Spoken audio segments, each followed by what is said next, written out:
पहले मिल चुके? नहीं गुरुजी, हमारे पापा मिले थे और मम्मी मिले थे। अच्छा, पापा मिले थे, मम्मी मिले थे। किसके लाने मिले थे? जी हमारी मिसेज को समस्या थी, अच्छा पत्नी को। अच्छा। तो वो तो सही हो गई है, बोलो तो आपका अच्छा वापस पहुंच जाए? नहीं नहीं नहीं, तो हमारा भाई मतलब आज से 7-8 साल पहले खत्म हो गया था। हाँ आग लगा के मतलब। हाँ। तो अभी वो पेशी पे आता है। क्या नाम है उसका? तो उसका नाम था विकास। तो क्या चाहते हो, उसको बैठाना है, बांधना है?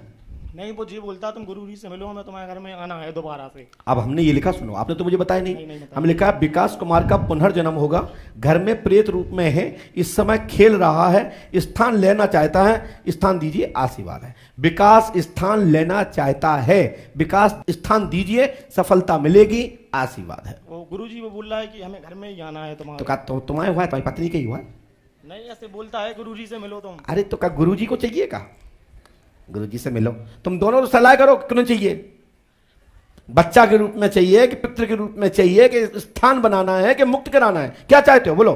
नहीं जैसे वो आना चाहता है तो हमें कोई समस्या नहीं तो है। तुम्हारे तो नहीं हो पाएगा। नहीं मैं हाँ, परिवार पत्नी में- को तो हो सकता है, पत्नी को हो सकता है। वो यदि आप पुत्र के रूप में स्वीकार करना चाहते हो, हाँ ठीक है। योग बनता है। पूरा नाम क्या लगता था वो विकास वर्मा। वो? जो आत्मा के रूप में भूत योनि में है, वो जाओ, उसका पुनर्जन्म होगा, स्थान दो उसको, या फिर मुक्ति कराएं। जैसा आप इधर की सलाह ले लो, ठीक है ना?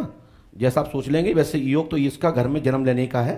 वो घर में जन्म लेने के लिए ही आपकी पत्नी को बार बार सपना दे रहा है, और आपकी पत्नी पर भी खेलना प्रारंभ कर दिया है। हाँ बोलो हाँ या ना? हाँ। तो इस मंत्र को 108वां करना है, आप करोगे, सफलता मिलेगी, आशीर्वाद। पकड़ना नहीं है, पढ़ना है। ठीक है गुरुजी। क्या लिखा है? ओम क्लीम श्रीम फट स्वाहा। 108वां करना है। 3 रामायण, 3 दिन का हवन, 3 नारियल बंधन करना है। पितृ शांति भी आप करा सकते हैं, क्योंकि आपका भाई भूत योनि में यानी प्रेत योनि में है, सो समाधान होगा, आशीर्वाद है। धन्यवाद गुरुजी। आपने जो पर्चा पढ़ा उसमें कोई मिस्टेक, कोई गलती या कुछ लिखा हो तो बता दें। नहीं गुरुजी। गुरुजी हमारा हवन चल रहा है, अभी दूसरा दिन था, आज कल तीसरा दिन है।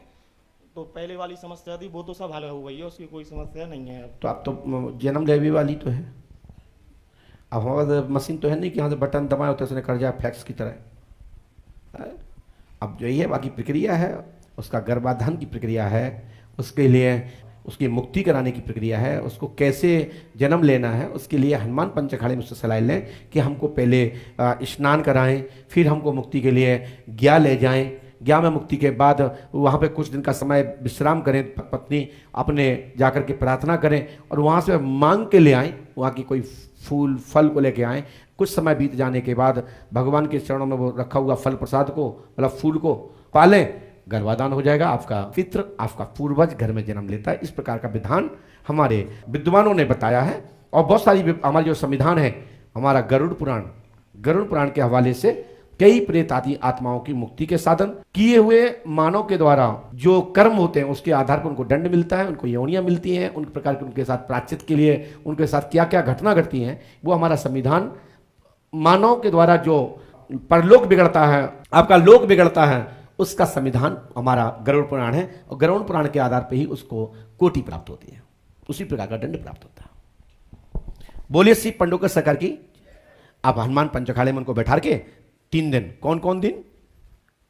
रविवार, बुधवार और गुरुवार, ये 3 दिनों में घर का पूर्वज हमेशा बक करता है, अपना ब्याह करता है, अपनी घटना को बताता है, क्यों खत्म हुआ, अब हम क्यों जन्म लेना चाहते हैं।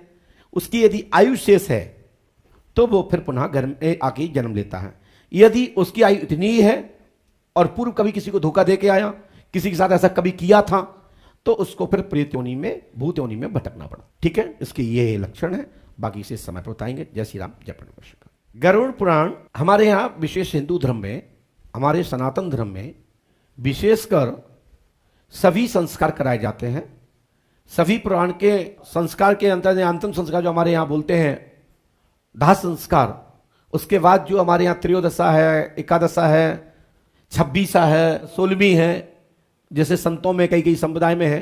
फिर उसके बीच के जो रास्ते हैं उनकी मुक्ति के लिए, उनके परमात्मा किसी प्रकार से हमारे यहाँ उनकी जीवात्मा भटकती ना फिरे, उनके बहुत सारे, जैसे हमारे यहाँ 10 गात इत्यादि कराया जाता है, ऐसे भी मानव की जो आत्मा जब हमारे यहाँ बीच से चली जाती है, वो मानव चला जाता है, वो प्राणी चला जाता है, तो उसकी आत्म शांति के लिए इस प्रकार से हमारे यहाँ हिंदू धर्म में इस प्रकार की पद्धति का लंबे समय से, प्राचीन परंपरा से, आदि काल से ये चली आ रही व्यवस्था, और ये लॉजिकल्स है, पुराणिक है, शाश्वत है, और दुनिया इसको मानती है।